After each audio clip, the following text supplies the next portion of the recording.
ஓம் விக்னேஸ்வரா போற்றி, ஓம் நவக்கர நரலை போற்றி. துலாம் ராசி நேர்களுக்கு வணக்கம். துலாம் ராசி காலப்புருஷ சக்கரத்தின் 7ஆம் இடம், சுக்கிரனின் மூலத்திரிகோண ஆட்சி வீடு. ராசிநாதன் சுக்கிரன் ராசிக்கு 6ஆம் இடத்துல உச்ச வக்கரத்தில் இருக்கிறாரு. வருகிற 13ஆம் தேதி, ஏப்ரல் 13ஆம் தேதி இயல்பு நிலைக்கு திரும்புகிறாரு. அருமையாக இருக்குங்க. நல்ல காலம் பிறக்குது. ஏப்ரல் 13ஆம் தேதியிலேருந்து நல்ல காலம் பிறக்குது. அது சித்திரை 1 தமிழ் புத்தாண்டிலேருந்து மிகச்சிறப்பாக இருக்குது. ராசிநாதன் ராசிக்கு 6ஆம் இடத்துல அந்த இயல்பு நிலைக்கு திரும்புகிறார். வக்கர நிலையிலேருந்து இயல்பு நிலைக்கு திரும்பி நல்ல நிலைமைக்கு வராரு. அடுத்து 7ஆம் இடத்துக்கு வராரு, ராசியை பார்க்குறாரு. ஓகே நேர்களே, இந்த காலகட்டத்தில் இந்த ஏப்ரல் முதல் வாரத்தில் ஒரு 2 விஷயத்தை மட்டும் செஞ்சுருங்க, எல்லா பிரச்சனையும் தீர்ந்து போயிடும். என்ன சார் பிரச்சனை அப்படின்னா, சனி பயிற்சி நல்லா இருக்குது. சனி பகவான் பயிற்சி ஆகிட்டார். 29/3/2025 பயிற்சி ஆகிட்டார். ராசிக்கு 6ஆம் இடத்துக்கு போயிட்டார். நல்ல விஷயமாக பார்க்கப்படுகிறது. குருவும் ராசிக்கு 9ஆம் இடத்துக்கு வர போகிறார் மே 15. அது நல்ல விதமாக பார்க்கப்படுகிறது. இந்த ஆண்டு நடக்கிற குரு பயிற்சி சனி பயிற்சி மிகச்சிறப்பு. சனி பயிற்சி முடிஞ்சு போச்சு. அடுத்து ராகு கேதுகள். ராகு 5ஆம் இடத்துக்கு வராரு. 5ஆம் இடத்துக்கு வருது அந்த அளவுக்கு ஏற்புடையது அல்ல. 5ஆம் இடம் பஞ்சமஸ்தானம், அதிர்ஷ்டஸ்தானம், பூர்வ புண்ணியஸ்தானம். 5ஆம் இடத்துல ராகு வந்தாருன்னா என்ன, பிள்ளைகள் விஷயத்தில் சில பிரிவுகள் இருக்கும். பிள்ளைகளை விட்டு பிரிஞ்சு போகிற மாதிரி இருக்கும். மனைவி மக்கள் பிரிவு, தூரதேசம் போகிறது, இப்படி அமைப்பு இருக்கும். 11ஆம் இடம் கேது ஒரு நல்ல பலன்களை கொடுப்பாரு. அதுபோக சனி பகவான் மாதிரி தான் ராகு ஆக்ட் பண்ணுவார். பொதுவாக ராகு சனி மாதிரி தான் ஆக்ட் பண்ணுவார். கேது செவ்வாய் மாதிரி ஆக்ட் பண்ணுவார். அதுபோக கேது 11ஆம் இடம் சிம்மத்தில் இருக்கிறதுனால சூரியன் மாதிரி தான் ஆக்ட் பண்ணுவார். ஏன்னா வீடு கொடுத்த கிரகம் மாதத்துக்கு ஒரு தடவை மாறும். அதனால கேது நிலைப்பாடு மாறிக்கிட்டு தான் இருக்கும். ஆனால் ராகு 5ஆம் இடத்துல அப்படியே இருப்பார். ஏன்னா சனி பகவான் 2.5 வருஷத்துக்கு ஒரு தடவை தான் மாறுவார். ஸோ ராகு நிலைப்பாடு மாற்றம் இருக்காது. 5ஆம் இடத்துல இருந்து கொஞ்சம் டிஸ்டர்பன்ஸ் பண்ணத்தான் செய்வார். அதை நம்ம கொஞ்சம் ஏற்றுக்கொள்ள தான் ஆகணும். ஸோ துலாம் ராசிக்கு இப்போ அடுத்த வருகின்ற காலத்தில் ராகு கொஞ்சம் காம்ப்ளிகேஷனாக இருக்கிறார், குருஷியலாக இருக்கிறார், கஷ்டப்படுறதுக்கு ரெடியாக இருக்கிறாரு. தகப்பன் வழியில் சில பிரச்சனைகள் இருக்கும். தகப்பன் வழி சொத்து பத்தில் சில பிரச்சனைகள் இருக்கும். பங்காளி விஷயத்தில் சில பிரச்சனைகள் இருக்கும். டயத்துக்கு கோயில் உலகத்துக்கு போக முடியாது. அதில் சில பிரச்சனைகள், இறை வழிபாடில் பிரச்சனைகள், இப்படிலாம் சில காரிய தடைகள் வரும். ஏன்னா 5ஆம் இடங்கிறது அதிர்ஷ்டஸ்தானம். ஒரு மனிதனுக்கு அறிவுபூர்வமாக இருக்கிற இடம், அறிவு ஸ்தானம்னு சொல்லலாம். அந்த 5ஆம் இடத்துல ராகு இருக்கிறதுனால கொஞ்சம் சோம்பேறித்தனமும் அதிகமாக தான் இருக்கும். அதனால் நீங்கள் சில நான் சொல்கிற விஷயத்தை மட்டும் நறுக்குன்னு செஞ்சுருங்க. சரியா நேர்களே? அது நாள் பார்க்குறவங்களுக்கு கோல் ஒன்றும் செய்யாது. நாள் நட்சத்திரம் இதெல்லாம் பார்த்து டக்குன்னு சில காரியங்களை பண்ணிட்டுட்டே வந்துட்டோம்னா எந்த பிரச்சனையும் இல்லை. இப்போ ராகு பகவான் இந்த தெய்வத்தை கும்பிட்டா வசப்படுவார் அப்படின்னா காளியம்மன் தான், துர்க்கையம்மன், அடுத்து கருமாரியம்மன். இந்த 3 தெய்வத்துக்கு தான் அவர் வசப்படுவார். அகோரமான தெய்வம், ஆக்ரோஷமான பெண் தெய்வங்களுக்கு ராகு கட்டுப்படுவார். அவரோட அதிதேவதையும் பத்திரகாளியம்மன் தான். இப்போ ராகு 5ஆம் இடத்துக்கு வராரு. வருகிற மே 18ஆம் தேதி. அவர் வர்றதுக்கு முன்னாடி ஒரு நல்ல சம்பவம் நடக்குது. ஒரு அருமையான காரியம் நடக்க போகுது. என்ன சார் அப்படின்னம்னா, மார்ச் 30ஆம் தேதி இன்னிலிருந்து 30/3/2025 பங்குனி 16ஆம் தேதியிலேருந்து ஒரு 9 நாளுக்கு வசந்த நவராத்திரி அனுஷ்டிக்கப்படுகிறது. மொத்தம் 5 நவராத்திரி. அதில் முக்கியமான நவராத்திரி 2 நவராத்திரி. வசந்த நவராத்திரி, சைத்திரிய நவராத்திரி. அதுக்கு இன்னொரு பேர் சைத்திரிய நவராத்திரி. வசந்த காலத்தை வரவேற்கிற நவராத்திரி, வசந்த காலம், கோடை காலத்தை வரவேற்கிற நவராத்திரி, தமிழ் புத்தாண்டை வரவேற்கிற நவராத்திரி.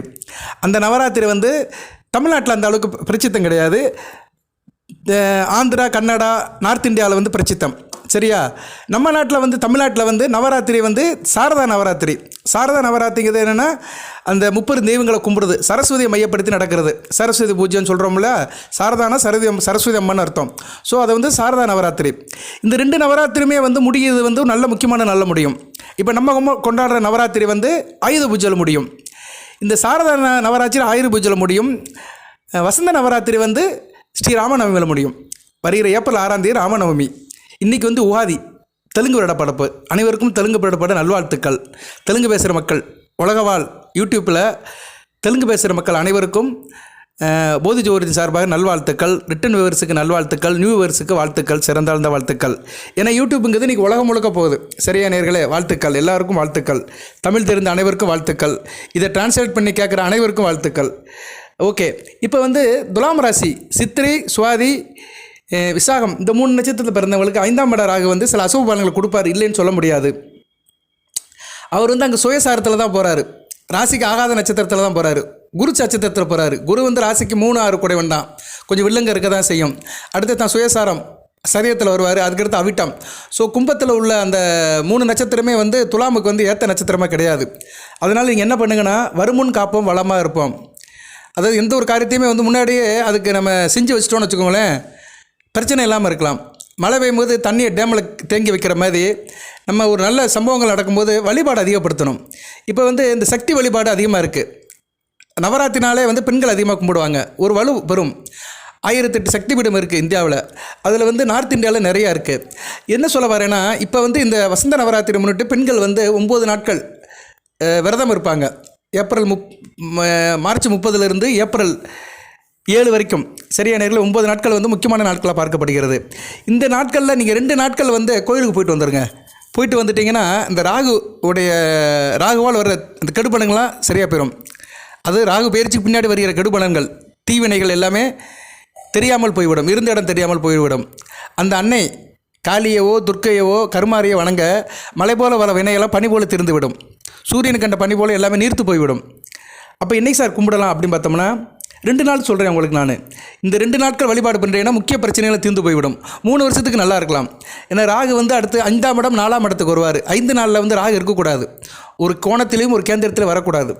ராகு வந்து 1.5 வருஷத்துக்கு ஒரு தடவை பயிற்சி ஆவார். அடுத்து வந்து 4ஆம் இடத்துக்கு வந்துடுவார். ராசிக்கு 4ஆம் இடம் மகரத்தில் வந்து உட்காந்துருப்பார். மகரம் கூட அவர் பிடித்த வீடு தான். ஆனால் கும்பத்தில் இருக்கக்கூடாது. சனி பகவானுடைய சிற வீட்டில் அவர் இருக்கக்கூடாது. கொஞ்சம் கெடுப்பலங்களை கொடுக்கதான் செய்வார் அடுத்து வருகின்ற 1.5 வருஷத்துக்கு, மே 18 ஸோ இதெல்லாம் நம்ம தவிர்க்கணும். இதிலேருந்து வெளியே வரணும்னா இப்போ இந்த இது நடக்கு பார்த்தீங்களா, இந்த வசந்த நவராத்திரி நடக்கிற டயத்தில் 2 நாள் கோயிலுக்கு போய்ட்டு வந்துடுங்க. ஏன்னா இந்நேரம் வந்து அந்த சக்தி அதிகமாக இருக்கும். சக்தியை கொடுத்த தெய்வத்தை நம்ம கும்பிடுறோம். நமக்கு வந்து சக்தியை கொடுத்த யார்? அந்த ஆதிபராசக்தி தான். அந்த அன்னைக்கு வழிபாடு நடக்கும்போது நம்மளும் வந்து 2 நாள் கோயிலுக்கு போய்ட்டு வந்துட்டோம்னா மிகச்சிறப்பாக பார்க்கப்படுகிறது. என்றைக்கு சார் போகலாம் அப்படின்னு பார்த்தோம்னா, நீங்கள் வந்து வந்து மார்ச் 30 ஏப்ரல் 7 வரைக்கும் நடக்குது. அதனால் நீங்கள் என்ன பண்ணுங்கன்னா, வர செவ்வாய்க்கிழமை போங்க. 1/4/2025 பங்குனி 18 திருதிய திதி கார்த்திகை விரதம் அன்றைக்கி வந்து ராகு வேளையில் போங்க. மதியம் 3 to 4:30. பெண்கள் போகலாம், இல்லத்தரசிகள் போகலாம், மற்றபடி வீட்டில் இருக்க பெண்கள் போகலாம், ஆண்களும் போகலாம். ஆண்கள் பொதுவாக தொழில் வியாபாரம் வேலைக்கு போயிட்டிங்கன்னா அந்த 3 to 4:30 ராகு வேளையில் போக முடியலன்னா இரவு 8 to 9 போங்க. பக்கத்தில் இருக்கிற அம்மன் கோயிலுக்கு போங்க. பெண்கள் எப்போ வேணாலும் போகலாம். பெண்களுக்கு வந்து டைம் கிடைக்கும். சரியா நேர்களே? அதனால் நீங்கள் ஒரு 4 மணிக்கு கோயிலுக்கு போகலாம். 4 மணிக்கு நட திறந்துருவாங்க. அதனால் 4 மணிக்கு மேலே நீங்கள் கோயிலுக்கு போய் அம்மனை போய் கும்பிட்டு வந்துடுங்க. ஏப்ரல் 1 பங்குனி 18. அடுத்து இன்னொரு நாள் வந்து ஏப்ரல் 4 பங்குனி 21 சப்தமி திதி மிருகசீரிஷ நட்சத்திரம். அன்றைக்கி வந்து வெள்ளிக்கிழமை வருது. வெள்ளிக்கிழமை காலையிலேயே நீங்கள் வந்து கோயிலுக்கு போகலாம். 10 to 12 ராகு வேளையில் போகலாம். சார் என்னால் போக முடியல அப்படி சொல்கிறவங்க வந்து இரவு 8 to 9 போங்க. ஸோ இந்த 2 நாள் வந்து நீங்கள் கண்டிப்பாக வந்து அம்மன் வழிபாடு பண்ணிட்டீங்கன்னா மிகச்சிறப்பு. ராகுவால் எந்த பிரச்சனையும் இருக்காது. சரியா? ராகு கொடுக்குற துயரங்கள்லாம் நிறுத்து போய்விடும். ஏன்னா ராகு வந்து ஒரு சர்ப்ப கரகம், சாயா கரகம், நிழல் கரகம். எந்த வீட்டில் இருக்கோமோ அந்த வீட்டுக்கு ஏற்ற மாதிரி தன் நிலைப்பட மாற்றிக்கிறார். தான் கூட இருக்கிற கரகம், தன்னை பார்த்த கரகம், தனக்கு சாரம் கொடுத்த கரகம், இது வழியாக நிறைய கெடுபலங்களை கொடுப்பாரு. அந்த கெடுபலங்கள்லேருந்து வெளியே வரணும்னா அன்னை ஆதிபராசக்தியை நீங்கள் வழிபாடு பண்ணணும். துர்க்கை அம்மன், அந்த அகிலாண்ட கூடி பெருமாட நாய் துர்க்கை அம்மனையும் காளியம்மனையும் வழிபாடு பண்ணணும். அதுக்கு 2 நாட்கள் வந்து சிறந்த நாட்களாக பார்க்கப்படுகிறது. இந்த 2 நாட்கள் நீங்கள் வந்து இந்த 2 காரியத்தை பண்ணிட்டீங்கன்னா உங்களுக்கு பிரச்சனையெல்லாம் தீர்ந்து போயிடும். சரியா? முக்கிய பிரச்சனையெல்லாம் தீர்ந்து போயிடும். 1/4/2025 பங்குனி 18 செவ்வாய்க்கிழமை. அடுத்து வந்து 4/4/2025 பங்குனி 21 வெள்ளிக்கிழமை. இந்த 2 நாளும் வழிபாட்டுக்கு சிறந்த நாளாக பார்க்கப்படுகிறது. மற்ற நாளாக வழிபாடு பண்ணுங்கள், வேணாம் சொல்லலை. ஆனால் முக்கியமான நாள் பார்த்து வழிபாடு பண்ணணும். சூட்சுமம் வேணும். சில பேர் ஃப்ரீக்வெண்ட்டாக டெய்லி கோயிலுக்கு போவாங்க. வெள்ளி செவ்வாய் கோயிலுக்கு போவாங்க. அமாவாசை பௌர்ணமி கோயில் போவாங்க. அதெல்லாம் நல்லது தான். நேற்று அமாவாசை, சனி பயிற்சி, சனி அமாவாசை. அது மாதிரி டயத்தில் கோயிலுக்கு போகிறது நல்லதான். அது மாதிரி நாட்கள் கோயிலுக்கு போகிறது ரொம்ப சிறப்பு. ஆனால் சில கிரக பிரச்சனைகளுக்காக, சில கிரகங்களுடைய பயிற்சிக்காக, கிரகங்கள் கொடுக்குற கெடுபலனுக்காக குறிப்பிட்ட நாளில் குறிப்பிட்ட நேரத்தில் நம்ம போய் இறை வழிபாடு பண்ணணும்னா, குறிப்பிட்ட தெய்வத்தை கும்பிட்டோம்னா நமக்கு வந்து கூடுதல் நன்மைகள் இருக்கும். பிரச்சனைகள் தீர்ந்து போயிடும். அதை தான் சூட்சுமம் சொல்கிறாங்க. சரியான நேரில் சூட்சும வழிபாடு. இதெல்லாம் டைம் பார்த்து செய்கிறது, நேக்காக செய்கிறது, நேரம் பார்த்து செய்கிறது. நினைக்கலாம், என்னப்பா தெய்வத்தை கும்பிட்றதுக்கு என்ன பெரிய நேக்கு இருக்குது? இறைவன் எல்லா இடத்துல தானே இருக்கிறாரு. வீட்லேயும் கும்பிடலாம், கோயிலும் கும்பிடலாம். உண்மைதான், எல்லா இடத்துலையும் கும்பிடலாம். நான் வேணால் சொல்லலை. இறைவனை எப்பயும் கும்பிடலாம். மனம் இருந்தால் மார்க்கம் உண்டு. நெஞ்சமே கோயில் நினைவே சுகந்தம் பூஜை கொள்ள வர பராபரமே. உட்காந்த இடத்துல இறைவனை கும்பிடலாம், தெய்வத்தை வர வைக்கலாம். நான் இல்லைன்னு சொல்லலை. இருந்தாலும் இந்த லௌகிய வாழ்க்கையில் சில வேறால் சில காரியங்கள் பண்ண முடியாது. எல்லோரும் சீராமனாக இருக்க முடியாதுல்ல. சரியா நேரில்? எல்லாருமே புத்தராக இருக்க முடியாது. ஆனால் மற்றவங்க வந்து அவங்க இயல்புக்கு ஏற்ற மாதிரி முன்ன பின்ன இருப்பாங்க. அப்படி இயல்புக்கு ஏற்ற மாதிரி முன்ன பின்ன இருக்கிறவங்க தான் கோயிலுக்கு போகிறாங்க. அப்படிப்பட்டவங்க வந்து இது மாதிரி நேரத்தில் ஒரு நல்ல நேரம் பார்த்து போனீங்கன்னா கூடுதல் சிறப்பு, பலன்கள் கூடுதலாக கிடைக்கும். சரியா நேரில் பெனிஃபிட் அதிகமாக இருக்கும். அவ்வளோதான். அதை வந்து கன்சாலிடேட் பண்ணலாம். நமக்கு வர பெனிஃபிட்ஸை வந்து கன்சாலிடேட் பண்ணலாம். அந்த கூட்டுத்தொகை அதிகமாக இருக்கும். அவ்வளோதான். இப்படி தான் வழிபாடு பண்ணணும். சரியா நேர்களே? நாள், கிழமை, நட்சத்திரம், திதி பார்த்து செய்கிற காரியங்கள் நல்ல ஒரு பலனை கொடுக்கும், வலுவான பலனை கொடுக்கும். அதைத்தான் முகூர்த்தம் ஃபிக்ஸ் பண்ணுறாங்க. கல்யாணத்துக்கு ஏன் முகூர்த்தம் வைக்கிறாங்க, முகூர்த்த நேரங்கிறாங்க? ஏன் எப்போனாச்சும் ஒரு நாள் தாலி கட்டு போக வேண்டியதில்ல? நல்ல நாளை பார்த்து எதுக்கு முகூர்த்தம்னு ஒன்று ஃபிக்ஸ் பண்ணுறான். ஒரு 1.5 மணி நேரம் முகூர்த்தம் வைக்கிறாங்கன்னு கல்யாண பத்திரிக்கையில் அடிக்கிறோம்ல, முகூர்த்தம் 8 to 9:30 அப்படின்னு சொல்கிறோம்ல. எதுக்கு? அந்த நேரம் வந்து சாலிடாக நல்லாயிருக்கும். லக்கணம், லக்கண சுத்தி, கிரகம், லக்கணத்துக்கு 7ஆம் இடம், அந்த சில விஷயமெல்லாம் பார்த்து கரெக்டாக ஃபிக்ஸ் பண்ணுவாங்க. அது மாதிரி தான் அந்த முக்கியமான நேர வழிபாடுங்கிறது ரொம்ப முக்கியம். துலாம் ராசிக்கு வந்து இந்த 2 நாட்கள் வந்து 2 முக்கியமான நாட்களாக பார்க்கப்படுகிறது. அன்றைக்கி வழிபாடு போயிட்டிங்கன்னா, ஏப்ரல் முதல் வாரத்தில் இந்த 2 நாள் வழிபாடு பண்ணிட்டீங்கன்னா, கோயிலுக்கு போய்ட்டு வந்துட்டிங்கன்னா முக்கியமான பிரச்சனைகள் தீர்வாயிரும். ஒரு 3 வருஷத்துக்கு நிம்மதியாக இருக்கலாம். ஓகே நேர்களே, இந்த தகவலுக்காக இந்த வீடியோவை போட்டேன். இந்த வீடியோவில் நிறைய பலன்கள்லாம் சொல்லலை. பலன்கள் ஒரு பக்கம் இருக்குது, அதெல்லாம் ஒரு பக்கம் நம்ம பேசுவோம். நிறைய சொல்லியிருக்கேன். துலாம் ராசி பலன்கள் நிறைய போட்டுட்டு தான் இருக்கிறேன். இருந்தாலும் வழிபாடுன்னு ஒன்று இருக்குது. இது பரிகாரம் கிடையாது, வழிபாடு. அம்மனை வழிபாடு பண்ணணும். அம்மனுக்கு வந்து எலுமிச்சம்பழம், மஞ்சள், குங்குமம், செவ்வரளிப்பூ கொண்டு போய் கொடுக்கலாம். நெய் விளக்கு போடலாம். இல்லைனா வஸ்திரம் சாத்தலாம். மஞ்சள் கலர் சேலை, சிவப்பு கலர் சேலை அம்மனுக்கு வஸ்திரம் சாத்தலாம். உங்கள் வீட்டு பக்கத்தில் இருக்க கோயிலுக்கு போங்க. சரியா நேர்களே? மதுரையில் இருக்கிறவங்க மடப்புறத்துக்கு போங்க. காளியாத்தா கோயில் நிறையா இருக்குது. செல்லத்தம்மன் கோயில் இருக்குது. செல்லத்தம்மன் கோயிலில் காளியாத்தா சன்னதி தான் நிறையா இருக்குது. மதுரையில் நிறையா இருக்குது. சென்னையில் கருமாரியம்மன் இருக்கா, காளிகாம்பாள் கோயில் இருக்குது. நார்த் சென்னையில் இப்படி நிறைய இடத்துல அம்மன் கோயில் இருக்குது. பிரசித்தி பெற்ற அம்மன் கோயிலெலாம் இருக்குது. போங்க.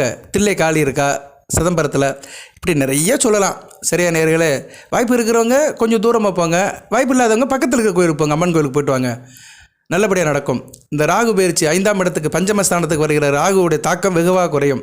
வாழ்த்துக்கள். எல்லாம் வல்ல இறைவன் துலாம் ராசி நேயர்களுக்கு சில சௌபாகியத்தும் சில ஐஸ்வர்யத்தையும் சில நன்மையும் கொடுப்பார். சித்திரை, சுவாதி, விசாக நட்சத்திரத்தில் பிறந்தவர்கள் எல்லாம் வல்ல இறைவன் அருளாலும் அந்த அகிலாண்ட கூடி பிரமாண்டனாகி அன்னை ஆதிபராசக்தி அருளால் அனைத்து வளங்கள் நலங்களை பெற்று தேக ஆரோக்கியத்துடன் தீர்க்காயுடன் நீடோடி வாழ்க, நிறைந்த வளம் பெறுக. நன்றி நேயர்களே.